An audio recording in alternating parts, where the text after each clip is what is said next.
The night my son's new wife slapped me across the face at their wedding, 150 people watched in silence.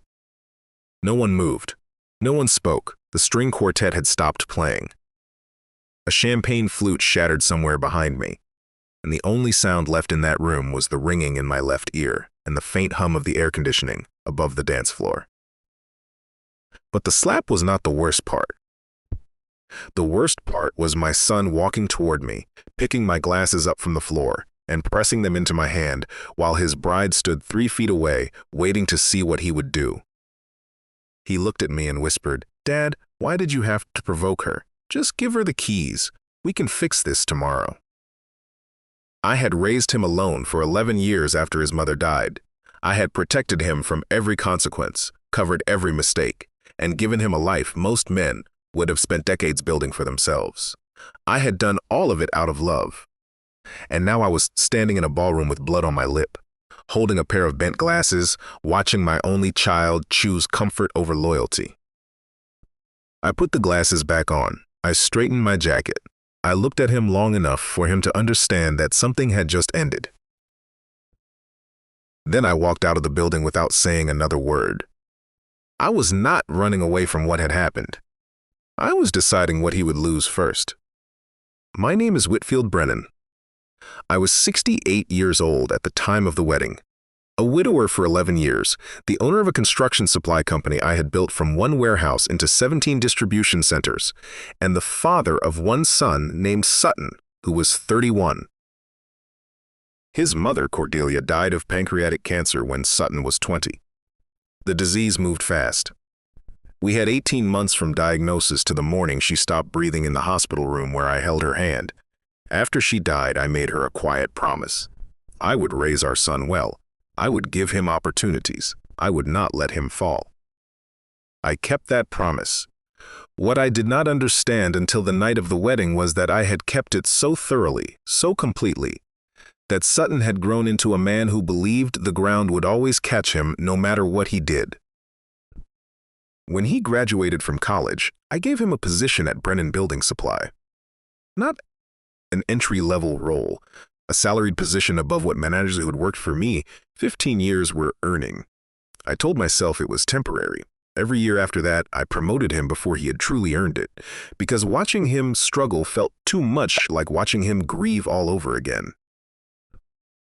By the time he was 31, Sutton was drawing more than $200,000 a year as a senior project manager. He drove a leased BMW the company paid for. He lived rent-free in a downtown loft I owned. He carried a corporate card and used the company jet twice a year for vacations he called working trips. He never demanded those things. He simply accepted them as the natural order of things. And I let him because every bill I paid felt like one more way of saying I was still there. What I failed to see was what that pattern had done to him over time. When Sutton told me he wanted to marry Marisol, I prepared myself to welcome her without judgment. She was polished and confident. She knew exactly what to say when other people were listening, and she had a way of making questions sound like casual conversation. The first time she came to the house, she called me Mr. Brennan. Within a month, she was calling me Whitfield, and the questions had changed. Does Sutton inherit the business automatically? Is the beach house part of the family estate? What happens to everything if you were to remarry? I laughed those questions off because I wanted to believe they were only curiosity. Sutton seemed happy, and after losing Cordelia, his happiness felt like something I had no right to disturb. The beach house she kept asking about was a property in Wrightsville Beach that Cordelia and I had bought the second year of our marriage. 3 bedrooms, a porch that faced the water, and a kitchen where Cordelia kept her grandmother's china in the cabinet above the stove. When she was sick, she made me promise I would keep it. It was the only place I still went to feel close to her. The wedding plans began 8 months before the ceremony. Marisol wanted the Cape Fear Country Club, because anything smaller, she told Sutton, would embarrass her family. I paid for the venue, the catering, the 4-tier cake, the designer dress, the photographer flown in from New York, and hotel accommodations for her parents and younger brother. Not one member of her family thanked me. I told myself gratitude did not matter. I was honoring a promise. The first real warning came the night before the wedding at the rehearsal dinner. We were seated in a private room while rain moved against the windows. The waiter had just cleared the salad plates when Marisol's mother, Lorraine, leaned across the table with the ease of someone who had already decided how the conversation would end. So when do we get to see the beach house? She did not ask whether we could visit. She asked when, as though the invitation had already been extended. I looked at Sutton. He moved a piece of bread around his plate and did not meet my eyes. Marisol watched me with a patient, careful smile. "The house is private," I said. "It is not part of the wedding." Lorraine laughed. "Whitfield, you cannot take it with you. The children should enjoy it while they are still young." Sutton was 31 years old. He earned more than $200,000 a year and had not paid rent since college. Yet the way his future in-laws spoke, you would have thought he was a young man just getting started, who deserved one more generous gift from his father. I changed the subject. The dinner passed without incident, but the room never felt right again. Later that night, Sutton called and asked me to reconsider. When I explained what the house meant to me, what it had meant to his mother, his voice went flat. "You are being selfish, Dad." I sat with those words for a long time after he hung up. The morning of the wedding, I arrived at the country club before anyone else. The ballroom smelled of fresh roses and furniture polish. Pale blue ribbons had been tied along the chairs lining the aisle. Blue had been Cordelia's favorite color. Sutton had mentioned it to the wedding planner weeks earlier, and seeing those ribbons nearly softened every suspicion I had been carrying. I stood in that empty room and let myself believe that maybe I had misjudged Marisol. Maybe the questions about the house were only awkward enthusiasm. I touched one of the ribbons with my thumb. Then Marisol arrived with her bridesmaids. She glanced down the aisle at the decorations and frowned. "Those make the whole room look dated," she said. Sutton was standing right there. He said nothing. The ceremony passed quietly. I walked beside Sutton because Cordelia could not, and when the officiant spoke about loyalty and choosing one another every day, I kept my eyes on the floor. At the cocktail hour, Marisol's father, Gerald, found me near the bar. He was a heavy-set man with small, steady eyes and the habit of standing slightly too close. He mentioned a real estate project in Myrtle Beach and suggested I get in before the opportunity closed. "We are family now," he said when I asked for documentation. I thought trust would be enough. That sentence followed me into dinner. The speeches began after the plates were cleared. Then Marisol rose from her chair without warning. Her toast was not in the program. She tapped a butter knife against her glass until the quartet stopped playing, and the room turned toward her. "I want to take a moment to thank my new father-in-law," she began, looking directly at me with a warm and steady smile. "He has been incredibly generous. And I know that Sutton's late mother would want us to begin this marriage in a home worthy of our future together." The room was perfectly still. She kept smiling. Then she asked me, in front of everyone in that ballroom, to give her the beach house. For a moment, I could hear the ice shifting in the champagne bucket. I could feel 150 people deciding where to look. I rose from my chair slowly. "This is not the time or the place for this conversation," I said. "We can discuss private family matters privately." Her smile disappeared. "It is just a house, Whitfield," she said. "You barely use it anymore. We need it more than you do." I told her no. Not with anger, not loudly, one clear word. Several guests lowered their eyes. My brother Cyrus pushed back his chair, already reading the room. Sutton sat beside his bride and stared at the tablecloth. Marisol set her glass down and walked around the table until she was standing inches from me. Whatever she had expected, it was not this. She had expected the guests to shift and murmur and create enough pressure that I would agree just to end the scene.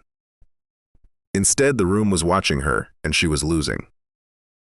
"Do not humiliate me at my own wedding," she whispered. I could smell the champagne on her breath. I could see her parents at their table. Lorraine with her lips pressed tight. Gerald watching his daughter with the focused look of a man waiting to see which way a hand falls. "You are humiliating yourself," I said quietly. I saw Lorraine give her daughter the smallest nod. And then Marisol raised her hand and struck me across the mouth in front of 150 witnesses. The force knocked my glasses from my face. They skipped across the dance floor and came to rest near the edge of the stage. For a moment I heard nothing but ringing, then a gasp from somewhere behind me, then the sound of something shattering. I did not look at Marisol. I looked at Sutton.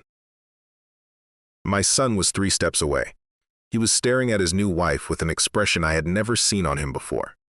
The flat, exhausted look of a man who had already decided what he was going to do, and was only waiting for the moment to do it. There was no horror in his face, no rage on my behalf, not even surprise. He walked to where my glasses lay, picked them up, and brought them to me. "Dad," he whispered, "why did you have to provoke her? Just give her the keys. We can fix this tomorrow." I took the glasses from his hand. That sentence hurt in a way the slap had not. I had spent 11 years raising him without his mother. I had given him every opportunity I could think of. I had protected him from every consequence. And now I was standing with blood on my lip in a room full of witnesses, and my son was asking me to give in so the discomfort could end. Not asking Marisol to apologize, not defending me, not saying a single word on my behalf. I put my glasses on and looked at him one more time. "There will be no conversation tomorrow," I said. I walked out of the ballroom without looking back. I was not running away. I was deciding what he would lose first. The valet brought my car around. He noticed the blood on my lip and said nothing. I sat behind the wheel and locked the doors. Through the tall windows of the country club, I could see the lights inside, people standing around Sutton and Marisol. No one came outside to check on me. That told me everything I needed to know. I called Margaret Calloway. She had been my attorney for 19 years and knew every trust, every account, every property deed, and every corporate agreement connected to my name and Sutton's. She answered on the second ring. "Margaret," I said, "I need you at my house tonight. Bring the will, the trust documents, Sutton's employment contracts, and a list of every account and benefit tied to his name." "What happened?" "My son made his choice. I am making mine." My voice came out steadier than I expected. I had braced for rage. Instead, I felt something colder, a clarity that settles in when you stop pretending a problem is smaller than it is. Margaret was already in my driveway when I arrived, 2 banker's boxes in the back seat. Her paralegal, Beverly, was unloading files from the trunk in the rain. We went straight to my study. Margaret looked at my swollen lip, said nothing, and poured 2 fingers of bourbon from the shelf without being asked. Then she opened the first folder. For nearly 20 years, Brennan Building Supply and the properties attached to it had been held through a revocable family trust.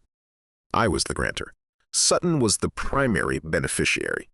Being the grantor meant I could amend the trust, replace the beneficiary, and redirect the estate at any time without his consent. His entire lifestyle existed because I had arranged it. His salary, apartment, vehicle, health insurance, corporate card, annual bonus, and jet access were all benefits I had chosen to extend through the company. None of them were guaranteed. All of them could be lawfully reviewed and terminated. "I want every benefit stopped as quickly as the contracts allow," I said.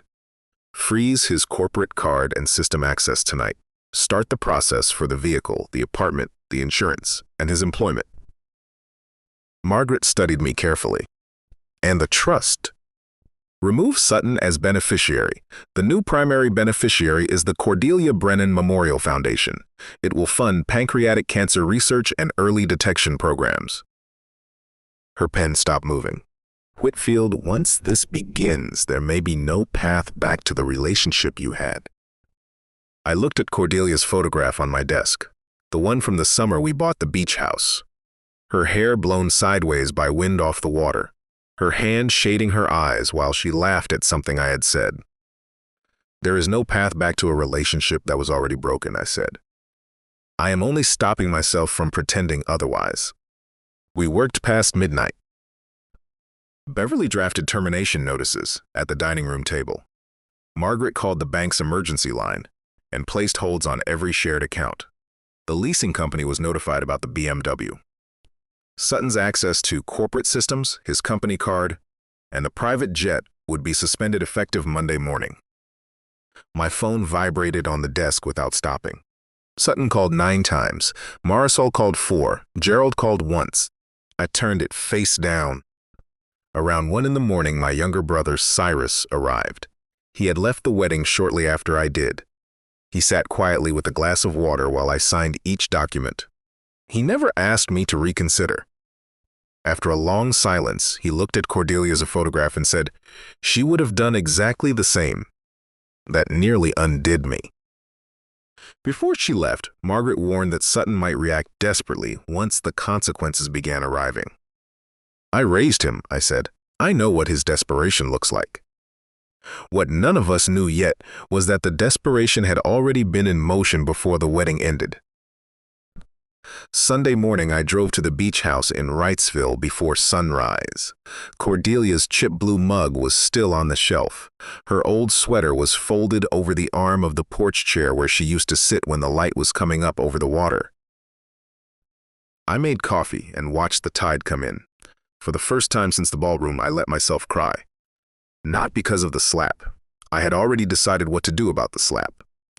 I cried because Sutton had been 3 feet away and had done nothing. After 20 minutes, I washed my face and drove home. 3 vehicles I did not recognize were parked along the curb. Before I reached the front steps, the door opened from the inside. Gerald stepped out onto my porch. "We need to talk," he said, with the comfortable authority of a man standing in someone else's home. "You need to leave my property," I said. He refused. I walked back to my car, locked the doors, and called the police. 2 patrol cars arrived within 10 minutes. Officers brought out Gerald, Lorraine, and Marisol's younger brother Dax, who came out staring at his phone as though none of it involved him. They claimed Sutton had given them permission to stay while he and Marisol were on their honeymoon. Then I stepped inside. Cardboard boxes were stacked in the dining room, some sealed with packing tape, others still open. Cordelia's china was wrapped in sheets of bubble wrap. The cabinet above the stove was standing open. They had not come to talk. They had come to take what was hers. One of Cordelia's teacups sat alone on the kitchen counter, separated from the others already packed. It had a faded rose pattern and a small chip near the handle. Her grandmother had given it to her. She used it every Sunday morning until the chemotherapy made her hands too unsteady to hold it. I picked it up and stood there in the silence. This was not impulsive. You do not arrive at someone's home the morning after a wedding with boxes and packing supplies unless you had planned to be there. The officers gave the family 2 hours to gather their things and leave. Lorraine wept on the porch steps. Gerald shouted that I was destroying his daughter's marriage. Dax finished reading something on his phone, put it in his pocket, and carried a box to the car. I waited until all 3 vehicles had turned off my street. Then I called Margaret. "Document everything," I said. "Photograph every box, every open cabinet, every item that was wrapped. Get the police report. Then find out who purchased those moving supplies." She called me back 20 minutes later. The moving boxes and packing tape had been purchased on Friday afternoon, on Sutton's corporate card. My son had not simply known about the plan. He had funded it. The charge was small in dollar amount but enormous in what it revealed.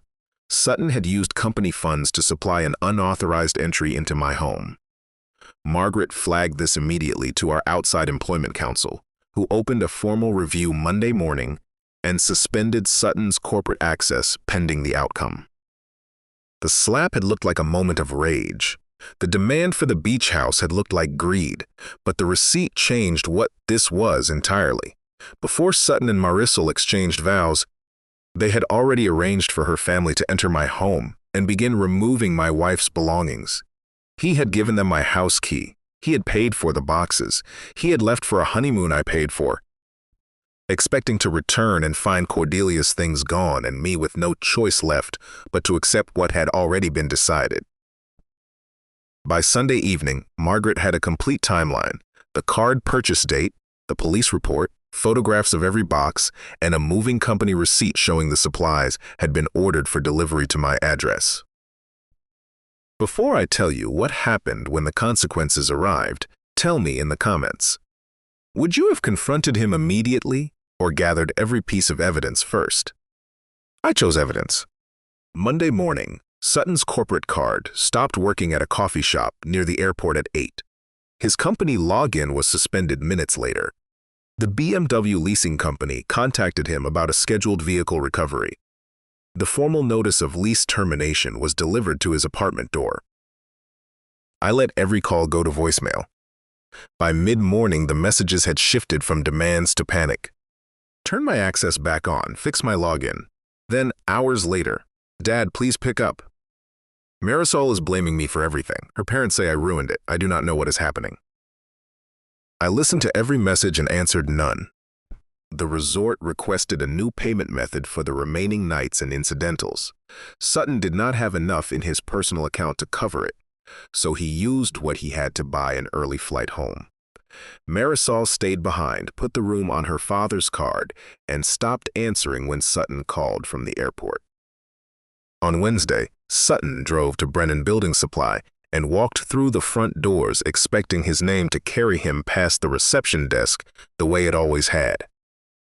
Velma, who had answered my phones for 26 years and had known Sutton's face since he was a teenager doing summer filing in the back office, told him he would need an appointment. He raised his voice at her. Security escorted him out while employees watched through the glass. That evening, he came to my house. He looked like he had not slept since the wedding. His shirt was wrinkled from the flight, and there were shadows under his eyes that made him look older than 31. I let him in. Not because anything had changed, because it was time for him to hear what I had to say. He sat across from me and pressed his hands together and asked what was happening. I set a folder on the coffee table between us. Inside were photographs of the packed china, the police report, the moving company receipt, the corporate card statement with his name, and the Friday afternoon timestamp. I let him look. You gave them my house key, I said. You bought the moving supplies. You knew they were planning to come into my home while I was away. He stared at the receipt. Marisol said they were only going to move a few things into storage temporarily, he said. She told me once you calmed down, you would sign the house over and everything could go back to normal. You knew I had said no. I thought she could change your mind. No, I said. You hoped she could wear me down so you would never have to choose between us. You wanted to come back from your honeymoon to a situation where the choice had already been made for you. He opened his mouth and closed it again. You did not misunderstand the plan, Sutton. You chose the version of it that let you feel innocent. He began to cry. He said he would end the marriage. He would return everything. He would do whatever, I asked. I love you, I said. But love is not the same as access. It is not money. It is not property. And it is not protection from the consequences of what you do. Then I told him about the trust. He stopped crying. The company will not pass to you, I said.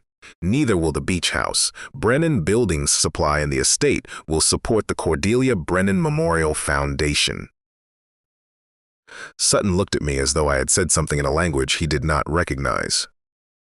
But I am your only son, he whispered. You should have remembered that before you handed strangers the key to your mother's house. We sat in silence. The clock in the hallway was the only sound between us. He asked whether I would meet with Marisol, just once. No, I said. She explained herself in front of 150 people. I did not need more than that. He asked whether I would ever forgive him. I hope to, I said, but forgiveness does not rebuild trust. Trust has to be earned back one ordinary day at a time. Before he left, he did not ask for money. He did not ask to reconsider the trust. He said goodnight and walked to his car. That was the first small thing I noticed. The employment review concluded the following week. The moving supplies notes had legitimate business purposes, and Sutton had knowingly used company funds to support an unauthorized plan involving my property. His employment at Brennan Building Supply was terminated under the same policy that applied to every other manager. The marriage lasted 11 weeks after the wedding. Marisol told Sutton to fight harder, to pressure me through relatives, challenge the trust legally, threaten action over the canceled benefits. When none of those strategies produced results, she lost interest entirely. She stopped coming home. She told people Sutton had deceived her about his financial future.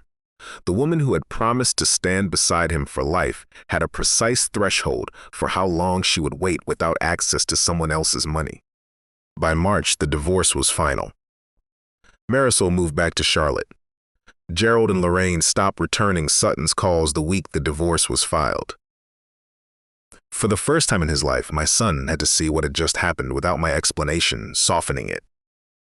They had never loved him. They had loved what they expected him to inherit. And the moment that disappeared, so did they. Sutton found work with a residential contractor east of the city. He started at the bottom, framing houses in summer heat for $38,000 a year. No company car, no assistant, no father appearing quietly to handle what had gone wrong. The first time I visited his apartment, I stood in the doorway and took in the room. One bedroom, thin walls, a kitchen window facing a parking lot, a second-hand table with one chair, a pair of work boots near the door with sawdust still on them. He looked embarrassed when he saw me looking. I was not embarrassed for him. I was relieved. For the first time in his adult life, everything in that room had been earned by the person living in it. Sutton began calling me every Sunday evening at 6. At first, we kept the calls short. Gradually, they grew longer. He started talking about things he had figured out on his own, small victories he was not asking me to celebrate, but just sharing the way a person does when they have learned something real. The entitlement left his voice slowly, the way a season changes. One evening, he said, "I think I finally understand why you did it." I did not answer. Some things lose something when you confirm them too quickly. The Cordelia Brennan Memorial Foundation approved its first major grant the following autumn. $3,200,000 went to a research team at Duke studying biological markers that could detect pancreatic cancer before it produced symptoms. The university named the research initiative in her honor. In October, I drove alone to the medical center. In the lobby of the research building was a small brass plaque recognizing the Cordelia Brennan Early Detection Initiative.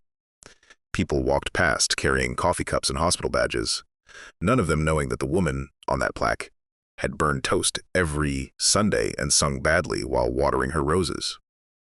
I touched her name with 2 fingers. The money I had once planned to leave Sutton was now working to give other families something we never had: time. I still own the beach house in Wrightsville. On weekends, I drive there before sunrise, make coffee in Cordelia's chipped blue mug, and sit on the porch while the tide comes in. The sweater she always left on the porch chair is still there. I have never moved it. Sometimes Sutton visits. The first time, he stood at the door holding groceries and asked whether he could come in. Years ago, he would have walked through without knocking. That one question told me more than anything he could have said. We cooked dinner together. He burned the fish and laughed at himself, and it was the first time I had heard him laugh at his own mistakes without looking over his shoulder to see if someone was judging him. Later that night, he found one of the pale blue ribbons from his wedding folded in the drawer of the side table. He picked it up and looked at it for a long moment. "I failed you that day," he said. "Yes," I answered. He set the ribbon back. "I failed her too." I did not rush to comfort him. Some truths deserve to sit quietly for a while. I told him what I believed, that Cordelia would have wanted him to become better, not to spend the rest of his life bent under the weight of the worst version of himself.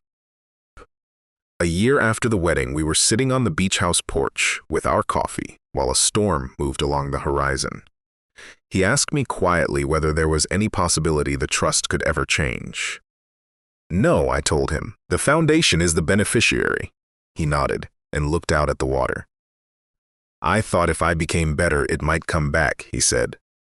Becoming better is not a transaction, I said. It is how you decide to live after you find out what you are capable of. He did not argue. He did not bring up Marisol as an excuse or remind me he was my only child.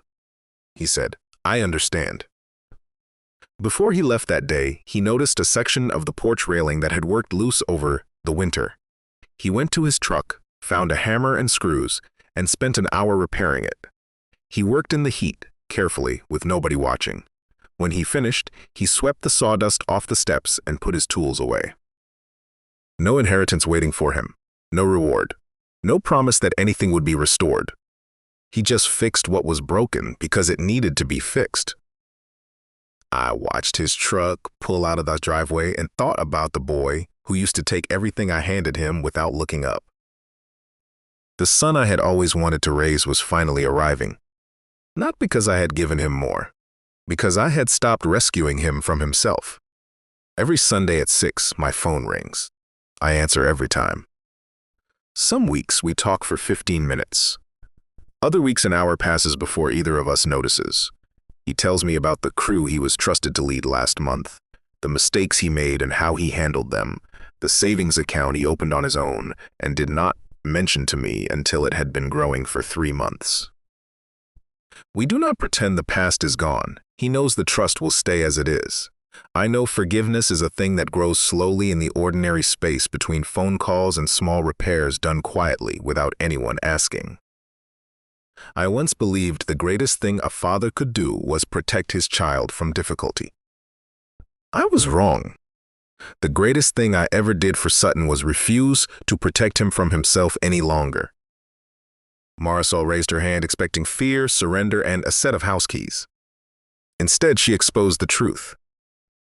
She lost the marriage, the inheritance, and every future she had tried to claim without earning any of it.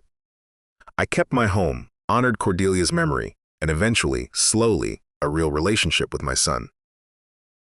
Today, when I sit on that porch with the chipped blue mug and the tide coming in the way it always has, I no longer think of the wedding as the day my family broke. I think of it as the day I finally stopped pretending a fracture was not there. Marisol believed one public humiliation would force me to hand over everything I had built. Her mistake was not understanding that a man who has already lost the person he loved most in the world has a very different relationship with loss than she expected. She lost the house she never had. She lost the money she had been counting from a distance. She lost the husband she had chosen as a means to an end. Sutton has no fortune waiting for him, but he has honest work and a savings account he built himself, and a father who can finally look at the man he is becoming with something that feels, slowly and genuinely, like pride. Every Sunday at 6, my phone rings. I answer. We cannot undo what happened under those blue ribbons, but we can decide what we build from here. If this story stayed with you, I want to hear from you in the comments. Would you have walked out of that ballroom the same way, or confronted him right there in front of everyone? And have you ever had to stop protecting someone you loved in order to truly help them? Tell me below.